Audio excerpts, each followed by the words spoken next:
October 15th, 1985. Pinnacle Studios, Stage 12. Frank Morrison had kept his secret for 20 years. Then Derek Kane laughed. The sound cut through the soundstage like a blade. Frank's hands stopped moving on the rigging he was adjusting. 27 crew members watched as the young star pointed at Frank's weathered face and laughed again. October 15th, 1985. Pinnacle Studios, Stage 12. Frank Morrison had kept his secret for 20 years. Then Derek Kane laughed. The sound cut through the soundstage like a blade. Frank's hands stopped moving on the rigging he was adjusting. 27 crew members watched as the young star pointed at Frank's weathered face and laughed again. This old man's supposed to teach me fight choreography? Look at those soft hands. Frank's jaw tightened. Derek stepped closer, still smirking. The kid had no idea he was standing 3 feet from a killer. What happened in the next 15 seconds would shatter 2 decades of silence. Studio executives would hold emergency meetings. Private investigators would open cold case files. And Derek Kane would finally understand why his father never came home. Before we jump back in, tell us where you're tuning in from. And if this story touches you, make sure you're subscribed because tomorrow I've saved something extra special for you. Derek's laughter echoed off the concrete walls as Frank's vision narrowed. The rigging rope slipped from his fingers, swaying like a noose in the harsh stage lights. 20 years of meditation, therapy sessions, and sleeping pills, all of it crumbling because some punk actor thought he was soft. Frank had built his reputation at Pinnacle Studios on being invisible. The guy who showed up early, stayed late, and never caused problems. Directors loved him because he could choreograph a fight scene that looked brutal but kept their precious stars unmarked. Insurance companies loved him because nobody got hurt on Frank Morrison's watch. Nobody knew that Frank Morrison used to be Francesco Moretti, heavyweight champion of the underground circuit that ran through Los Angeles like a disease through the city's bloodstream. Cat got your tongue, old-timer? Derek Kane stepped closer, his designer sneakers squeaking against the polished floor. At 25, Derek had the kind of classical good looks that casting directors drooled over. Sharp jaw, ice blue eyes, the kind of smile that made teenage girls scream and middle-aged women forget their marriages. His latest film had just hit #1 at the box office, and the success had inflated his ego to dangerous proportions. Frank forced his breathing to steady, in through the nose, out through the mouth. Dr. Kellerman had taught him that technique during their sessions in county lockup, back when Frank still woke up screaming every night. "We should get started," Frank said quietly, his voice barely audible over the hum of the air conditioning units. "You've got a 3 o'clock with wardrobe." Derek's publicist, a nervous-looking woman with a clipboard, stepped forward. "Derek, maybe we should—" "Shut up, Linda." Derek waved her off without taking his eyes off Frank. "I want to understand something here. They're paying you to teach me how to throw a punch, but you look like you've never been in a real fight in your life. Those hands are softer than my makeup artist's." Frank's hands. Derek kept mentioning his hands. Frank looked down at them, calloused from 20 years of rope work and set construction. But Derek was right about one thing. They didn't look like fighters' hands anymore. The scars had faded, the permanent swelling in his knuckles had gone down. He'd worked hard to make them look ordinary. "I've been doing this for 20 years, Frank said. "Maybe we could just run through the sequence for tomorrow's—" "20 years of what? Faking it?" Derek's voice rose, drawing more attention from the crew. A camera operator stopped coiling cables. 2 grips paused their conversation about weekend plans. Even the craft services intern looked up from arranging donuts. Frank felt the familiar heat building in his chest. The same heat that had consumed him that night at the warehouse in San Pedro, the night everything changed. Derek reached out and grabbed Frank's right hand, holding it up like evidence in a courtroom. "Look at this, everybody. These are the hands of someone who's supposed to train Hollywood's next action star." The contact sent electricity up Frank's arm. 20 years of muscle memory screamed at him to grab Derek's wrist, twist it counterclockwise, and drive his knee into the kid's solar plexus. 3 seconds, maybe 4, and Derek would be on the ground wondering what truck had hit him. Instead, Frank gently pulled his hand away. "Derek!" The voice came from across the soundstage. Everyone turned to see Martin Hendricks, one of Pinnacle's senior executives, striding toward them in a $1,000 suit.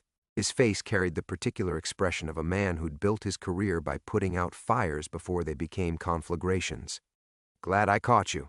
How's the preparation going?" "Just getting acquainted with our fight coordinator," Derek said, not missing a beat. The smirk never left his face. "Frank here was just showing me his technique." Martin's eyes flicked between Derek and Frank, reading the tension like a seismograph detecting an earthquake. "Frank's one of our best people. He's worked with everyone from Eastwood to Stallone." "Really?" Derek's eyebrows rose in mock surprise. "Because he seems a little past his prime." Frank watched Martin's jaw tighten.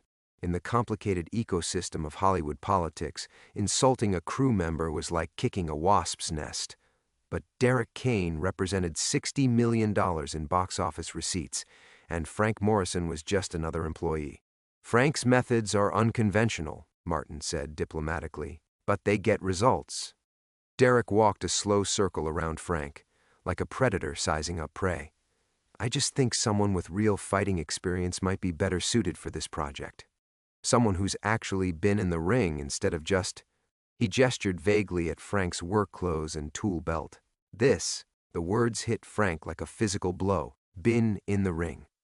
If Derek only knew that Frank had been in rings where men fought until bones broke and blood painted the canvas, where desperate men bet their life savings on which fighter would still be standing when the bell rang, where Frank had killed a man with his bare hands. Frank's fingers curled involuntarily at his sides as Derek's words hung in the air like smoke. The soundstage fell silent except for the persistent hum of fluorescent lights and the distant rumble of traffic on Melrose. 20 pairs of eyes waited to see how this would play out. Crew members who'd worked with Frank for years, watching their colleague get dissected by Hollywood's golden boy. "I think we're done here for today," Martin said, his voice carrying the authority of someone who'd survived 3 studio regime changes. "Derek, we'll have a proper coordinator assigned by tomorrow morning." Frank felt something crack inside his chest. Not break, just crack, like ice under pressure. "That won't be necessary." Both men turned to look at him. Derek's smirk widened. Martin's expression shifted to concern. "Frank," Martin began. "It's fine." Frank picked up the rigging rope he'd dropped, coiling it with practiced efficiency. His movements were deliberate, controlled, each loop identical to the last. "I'll finish out the week." Derek clapped slowly, the sound echoing off the concrete walls. How noble, the old warrior making his last stand. Frank tied off the rope and hung it on its designated hook. When he turned back, Derek was standing close enough that Frank could smell his cologne. Something expensive and sharp that probably cost more than Frank made in a month. "You know what I think?" Derek's voice dropped to just above a whisper. "I think you're exactly what you look like. A blue-collar nobody who learned some movie tricks and convinced himself he was tough." The heat in Frank's chest spread to his shoulders, down his arms. His right hand, the hand that had caved in Tommy Castellano's temple 20 years ago, began to tremble almost imperceptibly. He shoved it into his jacket pocket. "We're good here," Frank said to Martin, not looking at Derek. "I'll see you Monday." He walked toward the exit, his work boots echoing against the polished concrete. Behind him, he heard Derek say something about true professionals and Martin's diplomatic response, but the words felt distant, underwater. Frank pushed through the heavy soundstage door into the Los Angeles afternoon. The October sun painted everything in golden honey, and the air carried the familiar cocktail of exhaust fumes, jasmine, and dreams deferred. He stood there for a moment, letting his breathing return to normal, watching the traffic crawl along Melrose. His Honda Civic sat in the employee parking lot, dwarfed by the BMWs and Mercedes that belonged to the executives. Frank had bought it used 5 years ago, paying cash from the envelope he kept hidden behind the water heater in his apartment. It was reliable, invisible, everything Frank tried to be.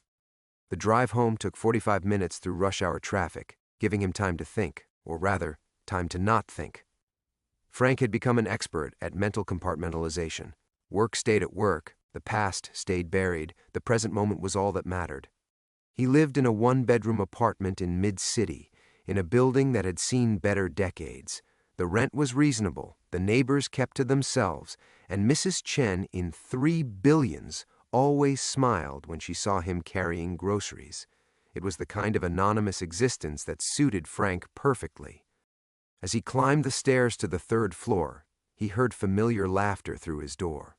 His key stuck slightly in the lock, it always did, and when he finally got it open, he found Sarah Martinez sitting at his kitchen table, homework spread across the scarred formica surface. "Uncle Frank." She looked up from her math textbook, her dark eyes bright with excitement. "Mom said I could wait here until you got home. She's pulling a double at the hospital." Sarah wasn't really his niece. She was the daughter of Carmen Martinez, who lived in 2A and worked as a nurse at Cedars-Sinai.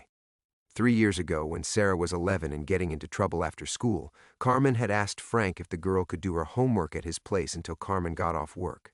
It was supposed to be temporary. Frank had been helping Sarah with her algebra for 3 years now. "How'd the chemistry test go?" Frank asked, hanging his jacket on the back of a chair. His hands had stopped shaking. "B+." Sarah grinned. "Mrs. Patterson said I had the 2nd highest score in the class." "That's great, kid." Frank opened the refrigerator and pulled out 2 Cokes. The familiar ritual: homework, sodas, Sarah's endless questions about everything from photosynthesis to why adults were so weird, grounded him in a way that 20 years of therapy never had. Sarah studied his face with the uncanny perception of a 14-year-old. "You look tired. Long day." Frank sat down across from her, pushing aside her geometry notes. "What are you working on?" "Quadratic equations." She made a face. "They're stupid. Show me." As Sarah explained the problem, Frank felt the tension in his shoulders begin to ease. This was his real life. This kitchen table, this earnest teenager, these quiet evenings that nobody would ever make a movie about. Derek Kane and his cruel laughter belonged to a different world, a world Frank had left behind. But even as Sarah's voice filled the small apartment with normalcy, Frank couldn't shake the memory of Derek's ice-blue eyes, or the strange feeling that their encounter had been more than random cruelty. Outside, the sun disappeared behind the palm trees, and the city settled into its nightly rhythm of sirens and dreams. The phone rang at 11:47 p.m. Frank had been lying awake, staring at the water stain on his ceiling that looked like a map of some country he'd never visit. Sarah had finished her homework hours ago, hugging him goodnight before heading downstairs to her mother's apartment. The building had settled into its familiar nighttime quiet, Mrs. Chen's television murmuring through thin walls, the occasional footstep in the hallway, the distant hum of the freeway. He almost didn't answer. Nobody called Frank Morrison at midnight with good news. On the 4th ring, he reached across the nightstand and picked up the receiver. "Hello? Francesco Moretti." The voice hit him like ice water. Frank sat up, his heart immediately hammering against his ribs. Nobody had used that name in 20 years. Nobody alive knew that name. "You have the wrong number," Frank said. But his voice came out as a whisper. "San Pedro Warehouse, October 15th, 1965. Tommy Castellano." Frank's hand began to shake. The phone felt impossibly heavy. Through his bedroom window, Los Angeles sparkled like a circuit board. 10 million people living their lives while Frank's carefully constructed world disintegrated in real time. "I don't know what you're talking about." But even as he said it, Frank could smell the warehouse. Stale beer and cigarette smoke and the metallic tang of blood. Could hear the roar of the crowd as Tommy went down and didn't get back up. "You killed my father." The words hung in the darkness between them. Frank closed his eyes, but that only made the memories sharper. Tommy Castellano on the canvas, ice-blue eyes staring at nothing. The crowd going silent, the way Frank's knuckles had felt like they were on fire. Ice-blue eyes. Derek Frank's voice was barely audible. 20 years I've been looking for you, Francesco. 20 years of following breadcrumbs and dead ends and false leads, tracking down every fighter who was in the circuit back then. Most of them were easy to find. They never left the life. But you just vanished. Frank stood up, pacing to the window. His reflection stared back at him, a 58-year-old man in boxer shorts and a faded Lakers t-shirt, looking nothing like the young fighter who'd called himself the Italian Hammer. "How did you find you?" Derek's laugh was cold, nothing like the cruel amusement from the soundstage. This was the sound of a man who'd been planning something for a very long time. Old immigration records. Francesco Moretti arrived from Palermo in 1943, applied for a name change in 1966. Frank Morrison, very creative. Frank pressed his forehead against the cool glass. In the parking lot below, a cat picked its way between the cars, hunting for something in the shadows. Your father.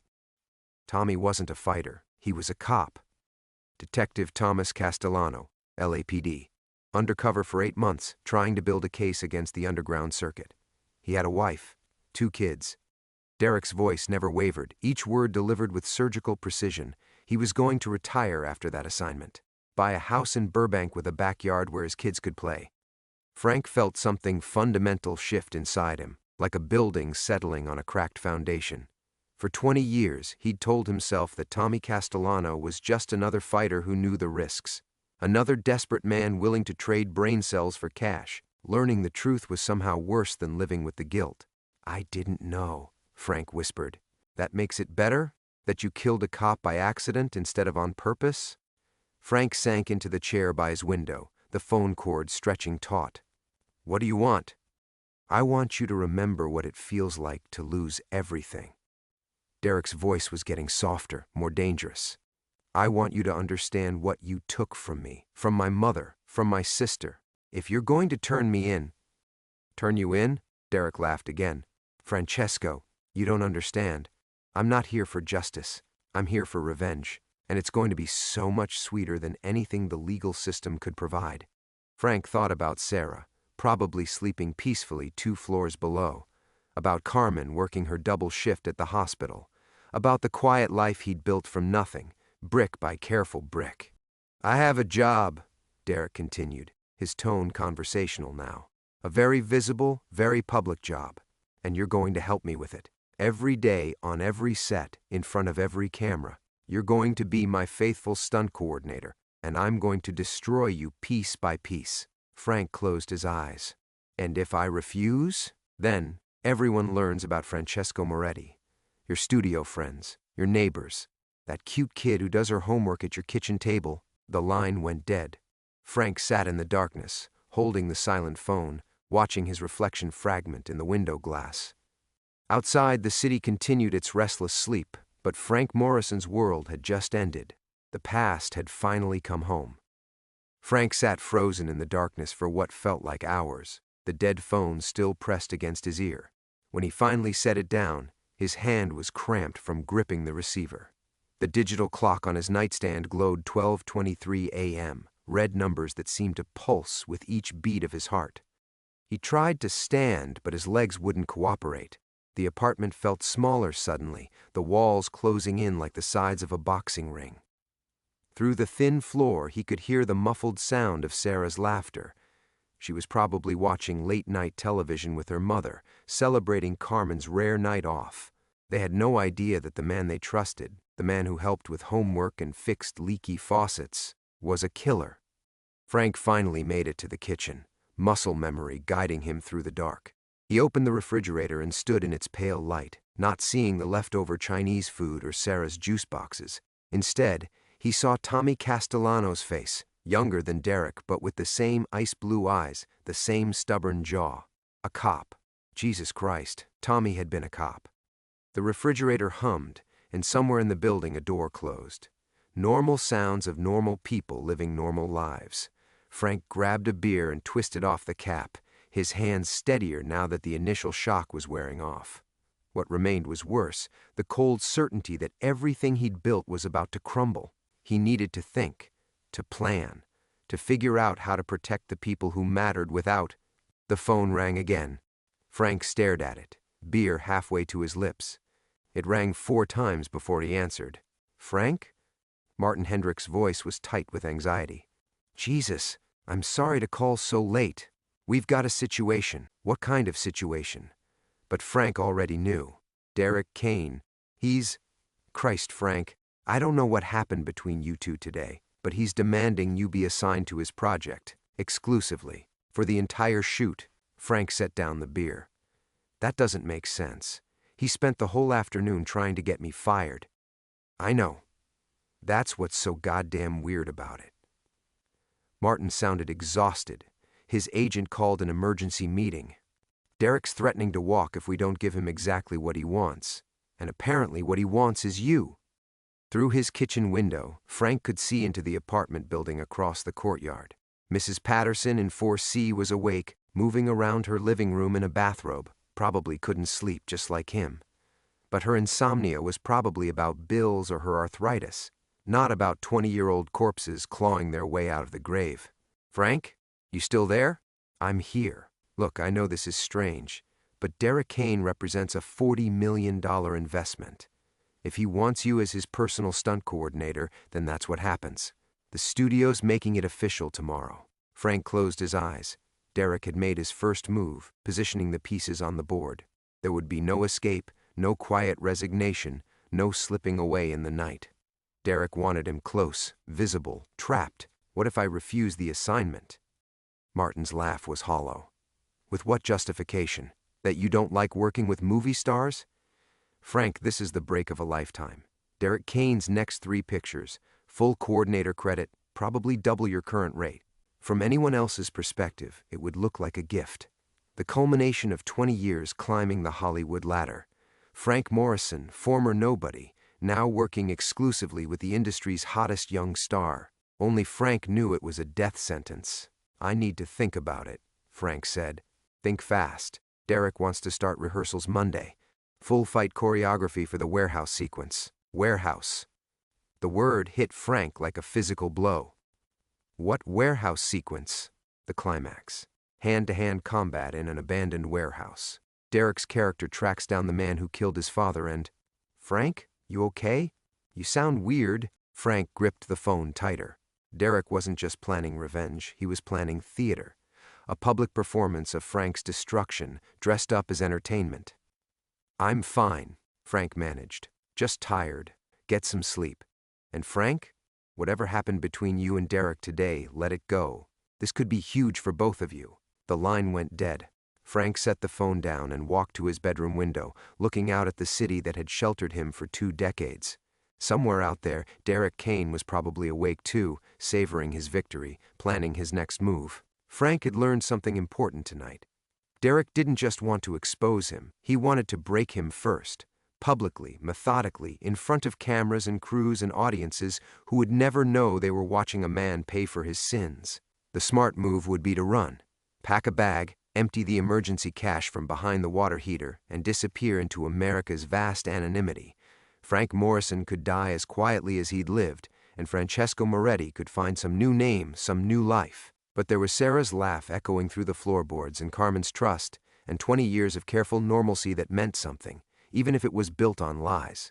Frank Morrison might be a dead man walking, but he wasn't going to run. Not yet. Frank didn't sleep. He sat at his kitchen table until dawn, watching the city wake up through his window. The emergency cache behind the water heater stayed untouched. By 6 a.m. he'd made his decision, or maybe the decision had made itself. He was still sitting there when Carmen's soft knock came at 7:30. Frank, you okay? Her voice carried the tired concern of someone who'd spent the night keeping other people alive. Sarah said she heard you moving around all night. Frank opened the door. Carmen stood in the hallway wearing her scrubs, her dark hair pulled back, worry creasing the corners of her eyes. Behind her, Sarah hovered in their doorway, backpack slung over her shoulder, ready for school but clearly reluctant to leave. Couldn't sleep, Frank said. Work stuff. Carmen studied his face with a nurse's practiced eye. You look like hell. When's the last time you ate something? Before Frank could answer, Sarah pushed past her mother into his apartment. Are you sick, Uncle Frank? You look like Mr. Rodriguez did before his heart attack. I'm fine. But the words felt hollow. Frank Morrison was fine. Francesco Moretti was bleeding to death inside him. Carmen followed her daughter in, automatically straightening the papers Sarah had left scattered on the table.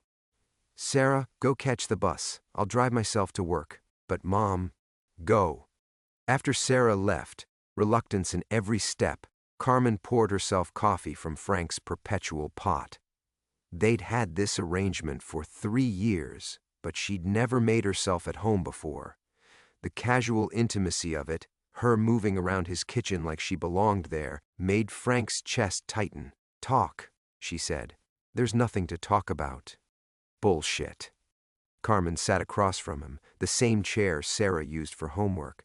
"Frank, you're the most steady person I know. You don't have sleepless nights over work stuff." Frank stared into his coffee, seeing Tommy Castellano's face in the dark surface. "Sometimes the past catches up, you know? Things you thought were buried." "What kind of things?"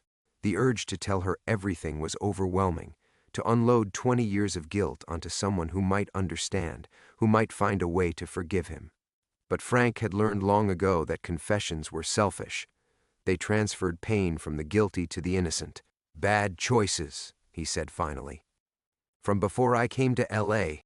Carmen reached across the table and covered his hand with hers. Her fingers were small and warm, calloused from years of hospital work. "We all have bad choices, Frank. That's not who you are now." But that was the lie Frank had been telling himself for 20 years. That Francesco Moretti was dead and buried. That Frank Morrison was someone clean and new. Derek's phone call had stripped away that illusion. You didn't get to reinvent yourself by moving cities and changing names. You carried your sins with you like scar tissue, invisible until something tore them open again. "I might have to travel for work," Frank heard himself say. "For a while. There's this actor. He wants me to coordinate stunts for his next few pictures." "That sounds like good news." "Yeah, maybe." Carmen squeezed his hand. "Frank, whatever's eating at you, you don't have to face it alone. Sarah and I, we're family now, whether you like it or not. Family." The word hit Frank like Derek's cruel laughter, highlighting everything he stood to lose. Carmen and Sarah had no idea they were sitting in a kitchen with a killer, trusting a man who'd built his entire life on a lie. After Carmen left for the hospital, Frank showered and dressed for work. In the mirror, he looked like any other middle-aged man heading to his job. Khaki pants, polo shirt, work boots, the kind of invisible guy who moved through the world without leaving ripples. But as Frank drove through the morning traffic toward Pinnacle Studios, he felt the weight of Derek's scrutiny even from miles away. The young actor would be waiting, probably had been waiting all night, savoring his victory. Today would bring new humiliations, new demonstrations of power. Derek would push and probe, looking for cracks in Frank's facade. The studio gates came into view, and Frank's hands tightened on the steering wheel. His Honda felt like a coffin, carrying him toward his own execution. But he couldn't run, not with Sarah's trusting smile burned into his memory, not with Carmen's words about family echoing in his ears.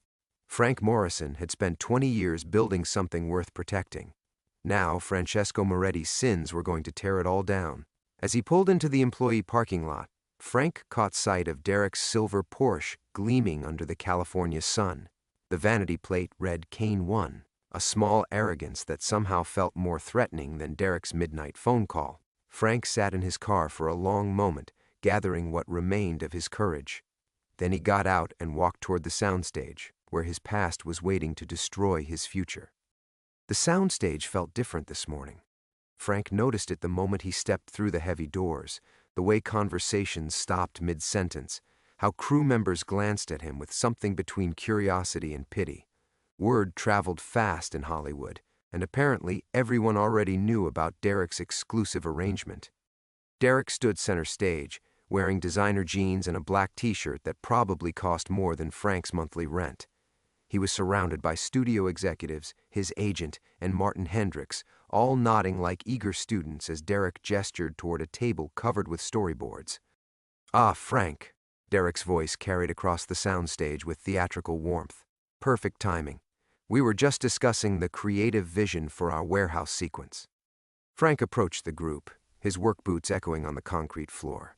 The storyboards showed detailed sketches of two men fighting in what looked like an abandoned industrial space. Brick walls, broken windows, shadows and dust motes caught in shafts of light. It was remarkably similar to the San Pedro warehouse where Tommy Castellano died. "Impressive work," Frank said, keeping his voice level. "Very authentic." Derek's smile was razor sharp. "Authenticity is everything, don't you think? The audience can always tell when something's real versus when it's just performance." Martin clapped Frank on the shoulder. Derek's been telling us about his research process. Apparently, he spent months studying underground fight circuits from the 60s, even tracked down some old fighters for interviews. Old fighters. Frank felt the words like a physical weight. Find anyone interesting? A few broken-down has-beens, Derek said, his eyes never leaving Frank's face. Men who thought they could reinvent themselves, escape their past.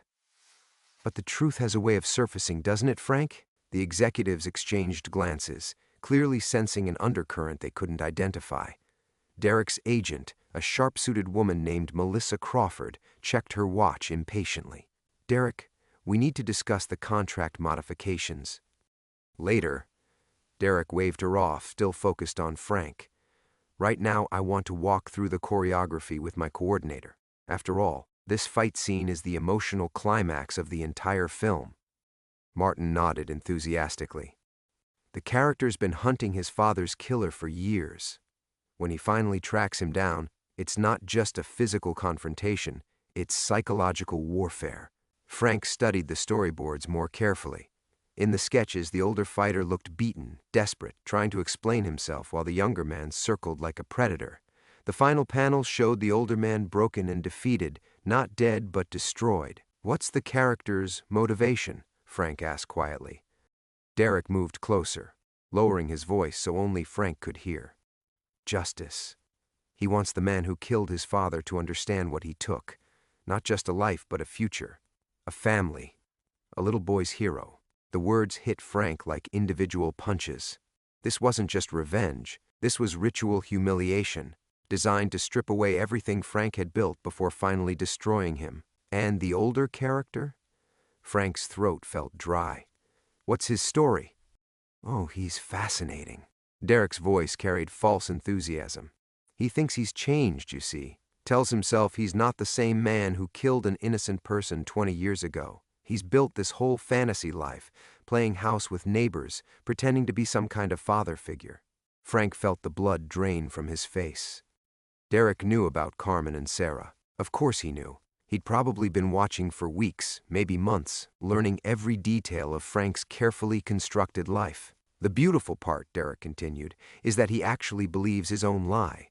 Right up until the moment when he has to choose between protecting his fake family and saving himself. Martin frowned, clearly confused by the intensity between them. Derek, this sounds pretty dark for a mainstream action picture. The best stories are dark, Derek said, finally breaking eye contact with Frank. They force characters to confront who they really are underneath all their pretenses. Frank's hands were shaking slightly. He clasped them behind his back, a habit from his fighting days when he needed to hide his nerves before a match. When do we start rehearsals? Monday morning. Just you and me, working through every move. Derek's smile was predatory now. I want this fight to feel absolutely real. Like the older character is actually fighting for his life. The group began to disperse, executives heading to their next meetings, crew members returning to their tasks. As Martin walked away, Derek moved even closer to Frank, his voice dropping to a whisper. I visited her last night, you know. Your fake daughter, sweet kid. She was doing homework in the courtyard when I drove by. Frank's vision went red around the edges. If you touch her... Relax, Francesco. I'm not interested in hurting children, but it's amazing how much you can learn just by watching. Like how she calls you Uncle Frank, how she trusts you completely. Derek stepped back, his expression shifting to professional politeness as other crew members passed nearby. But his final words carried clearly.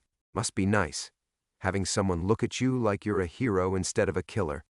Frank stood frozen as Derek walked away, the young actor's words echoing in the cavernous soundstage like gunshots.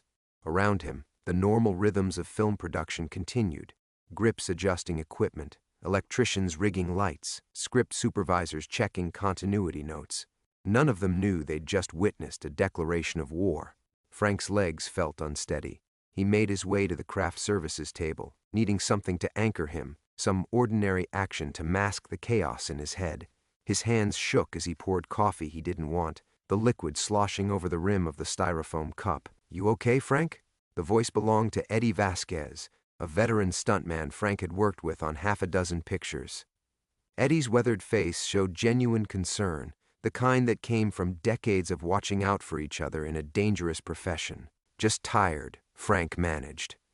Eddie studied him with the practiced eye of someone who'd seen too many men pushed past their breaking point. "You sure? You look like you've seen a ghost." A ghost. If only it were that simple. Ghosts were memories, shadows of the past that couldn't touch the present. Derek Kane was something far worse.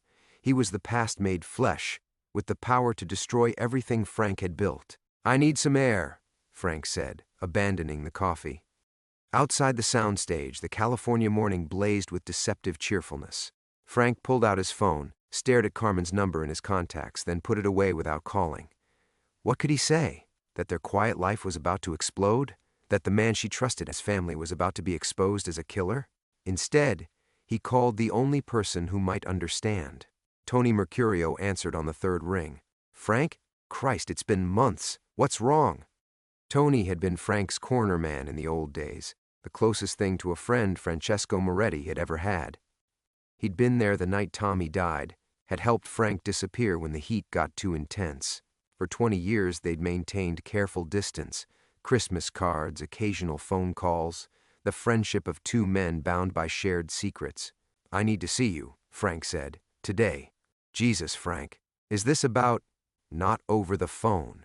A pause. Tony was 70 now, running a small gym in East LA, training kids who reminded Frank painfully of Sarah. But he'd survived 5 decades in the fight game by knowing when not to ask questions. Rossetti's Deli on Sunset, 1 hour. Frank spent the drive through Hollywood traffic trying to construct some version of the truth that wouldn't sound insane. A dead cop's son had tracked him down. A movie star wanted to destroy him on camera. 20 years of careful anonymity were about to collapse in the most public way possible. By the time he reached Rossetti's, Frank had given up on explanations. Some situations defied rational summary. Tony was waiting in a corner booth, his massive frame somehow diminished by age but still commanding respect. His gray hair was pulled back in a ponytail, and his hands, scarred from decades of training fighters, wrapped around a cup of black coffee like it was an anchor. "You look like shit," Tony said without preamble. "Tommy Castellano," Frank said, sliding into the opposite seat. Tony's expression didn't change, but Frank saw his jaw tighten. "That's a name I haven't heard in 20 years. His son found me." Now Tony reacted, his coffee cup hitting the table with a sharp click. His son? How the hell? Tommy was a bachelor, never had kids. Apparently he did. Frank pulled out his phone, showed Tony a publicity photo of Derek Kane he'd found online. "Ring any bells?" Tony stared at the image for a long moment. Jesus Christ, the eyes. He's got Tommy's eyes. He looked up at Frank. "What does he want?" "Everything. My life, my reputation, my freedom. Maybe my actual death. I can't tell yet." Frank explained about the studio assignment, Derek's threats, the warehouse fight scene that seemed designed to recreate Tommy's death for the cameras. With each detail, Tony's expression grew darker.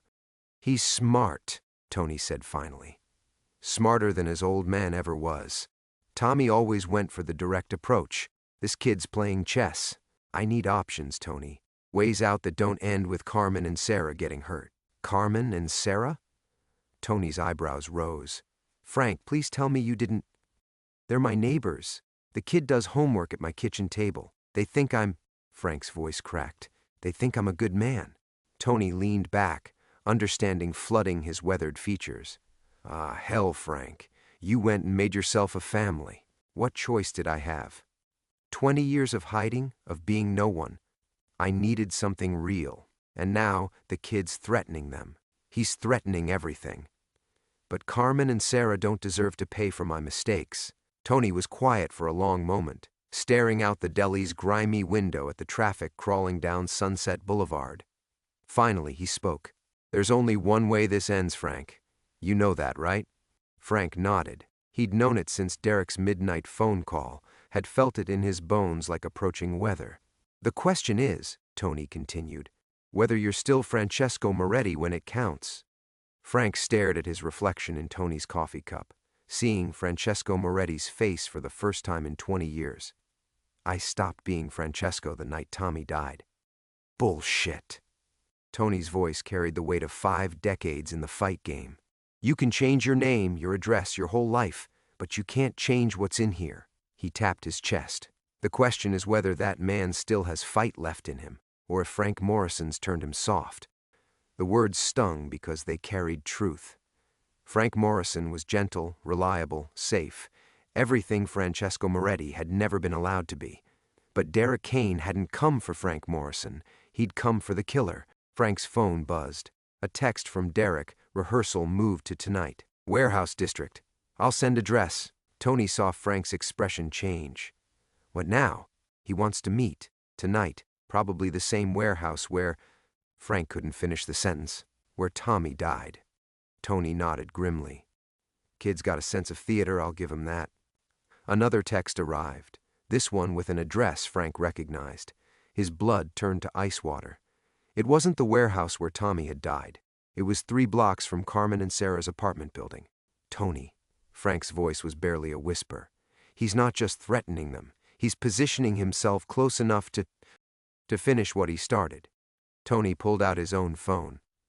"I'm calling some people. Old school guys who remember what loyalty means." "No." Frank grabbed Tony's wrist. "This isn't their fight. And Derek's too smart for muscle. He's got lawyers, publicists, studio protection. If anything happens to him, it all leads back to us. Then what?" Frank stared at Derek's text messages, seeing the careful orchestration behind every move. Derek had spent months, maybe years, planning this confrontation. He'd positioned himself as an untouchable movie star while reducing Frank to a nobody stunt coordinator. He held every advantage except one. "He made a mistake," Frank said slowly. "What mistake?" "He thinks he's hunting Francesco Moretti. But Francesco was young, reckless, ruled by pride and anger." Frank met Tony's eyes. "Frank Morrison has something to protect. That makes him more dangerous." Tony's expression shifted, recognizing something in Frank's voice that had been absent for 20 years. "What are you thinking?" "Derek wants a performance. A ritual humiliation before he destroys me. He expects Francesco, broken, desperate, trying to justify the unjustifiable." Frank pocketed his phone, but Frank Morrison doesn't need justification. He needs Derek gone. "Frank, if you're talking about— I'm talking about ending this. Tonight." Frank stood, feeling steel return to his spine. Derek's flaw is the same as his father's. He thinks he knows his opponent. Tony studied Frank's face, seeing something there that hadn't existed 20 years ago. Cold calculation replacing hot rage. "What do you need from me?" "A clean car, untraceable, and an alibi for tonight." "Done." Tony hesitated. "But Frank, once you do this, there's no going back to your quiet life. You know that, right?" Frank thought of Sarah's homework spread across his kitchen table, of Carmen's trust, of the family he'd accidentally built in the ruins of his old life. Derek Kane threatened all of it, but more than that, he represented a poison that would eventually corrupt everything Frank touched. "There's no quiet life if he's still breathing," Frank said. As Frank walked toward the deli's exit, Tony called after him. "Francesco!" Frank turned back. Tommy Castellano was a dirty cop who got people killed. His sons cut from the same cloth. "Don't you forget that when the time comes." Frank nodded, but as he stepped into the afternoon sunlight, he knew Tony was wrong about one thing. This wasn't about justification or right and wrong. This was about survival, not just Frank's, but Carmen's and Sarah's. Derek Kane had made the fatal error of threatening the only pure thing in Frank Morrison's life. By tonight, Derek would understand the difference between Francesco Moretti's chaotic violence and Frank Morrison's surgical precision. The young actor wanted to destroy a killer's carefully constructed lie. Instead, he was about to meet the most dangerous thing Frank had become, a man with something worth killing for. Frank drove back toward the studio, his hands steady on the wheel for the first time in days. Derek Kane thought he was directing this final act, but he'd forgotten the first rule of dangerous games. Sometimes the prey turns predator. Tonight, in a warehouse 3 blocks from everything Frank held sacred, 20 years of careful evolution would culminate in one irreversible moment. Derek wanted to expose Francesco Moretti's true nature. He was about to get exactly what he'd asked for. The warehouse smelled of rust and broken dreams, just like the one where Tommy Castellano had died 20 years ago. Frank arrived 30 minutes early, moving through the shadows with the patience Francesco Moretti had never possessed. Derek wanted theater, but Frank Morrison understood that the best performances happened in silence. At 9 p.m. sharp, Derek's silver Porsche pulled into the empty lot. The young actor stepped out alone, confidence radiating from every gesture. He dressed for the occasion, black jeans, dark jacket, like a gunfighter in an urban western. Even now he was performing. "Punctual," Derek called out, his voice echoing in the cavernous space. "I respect that in an opponent." Frank emerged from behind a support beam, hands visible, posture relaxed. "This isn't a movie, Derek. No cameras, no script, no second takes." Derek's smile faltered slightly. Something in Frank's tone, the absolute calm, didn't match his expectations. Still trying to play Frank Morrison? The helpful neighbor, the gentle mentor? Derek began circling, just like in the storyboards. "I know what you really are, Francesco. Do you?" Frank remained motionless, watching. "Your father made the same assumption. Thought he knew who he was dealing with. My father was a cop trying to do the right thing. Your father was running protection for 3 different fighting circuits while wearing a badge. He wasn't there to arrest me that night. He was there to collect his cut." Frank's words hit like physical blows. "You've spent 20 years hunting the wrong man." Derek's circling stopped. "You're lying. Tommy Castellano died because he got greedy. Started skimming from the bosses, selling information to both sides. They sent him to collect from me, knowing I'd find out." Frank stepped forward, no longer prey. "Your father didn't die in a fair fight, Derek. He died because he was stupid enough to pull a gun on Francesco Moretti in a closed room." The truth hung between them like smoke. Derek's carefully constructed narrative, his noble father, his righteous quest, crumbled with each word. "Even if that's true," Derek said, his voice shaking, "you killed him. You destroyed my family." "Yes," Frank said simply, "I did." The admission seemed to break something in Derek. He lunged forward, 20 years of rage driving his fists. But he was an actor playing a fighter, while Frank was something far more dangerous, a killer who'd learned patience. Frank moved with surgical precision, deflecting Derek's wild swings, using the young man's momentum against him. No wasted motion, no dramatic gestures. Within 30 seconds, Derek was on his knees, gasping for breath that wouldn't come. Frank knelt beside him, voice gentle as a confessor's. "You made one mistake, Derek. You threatened Carmen and Sarah." Derek's eyes widened as understanding dawned. This wasn't the broken, desperate man he'd expected to find. This was something new, Francesco Moretti's violence refined by Frank Morrison's love. "Please," Derek whispered. "Your father said the same thing," Frank replied, and Derek Kane's story ended with the same quiet efficiency that had defined Frank Morrison's life. The knock came at 6 a.m., 3 days later. Frank opened his door to find 2 detectives, their faces professionally sympathetic. They explained about Derek Kane's disappearance, asked routine questions about their last interaction at the studio. Frank answered with the careful cooperation of a good citizen, expressing appropriate concern for the missing actor. After they left, Frank made breakfast for 3, as had become his habit. Carmen arrived first, her nurse's scrubs wrinkled from a double shift. Sarah followed, backpack heavy with books, already complaining about an upcoming algebra test. "You hear about that movie star?" Carmen asked, accepting coffee gratefully. "The one who was doing that fight movie?" "Terrible thing," Frank replied, not looking up from the eggs. "His poor family," Sarah snorted. "He seemed like a jerk anyway. Remember when he was here? Gave me the creeps." Frank's hands didn't shake as he served breakfast. Derek Kane had been found in his Malibu home, apparent suicide by overdose.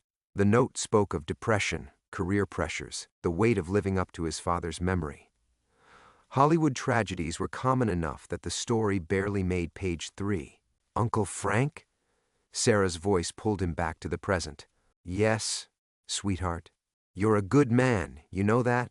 She said it casually, between bites of toast, unaware she was offering absolution. Frank Morrison had learned to live with many lies, but as he watched his chosen family eat breakfast in the morning light, he found one truth that sustained him: love could coexist with necessary violence.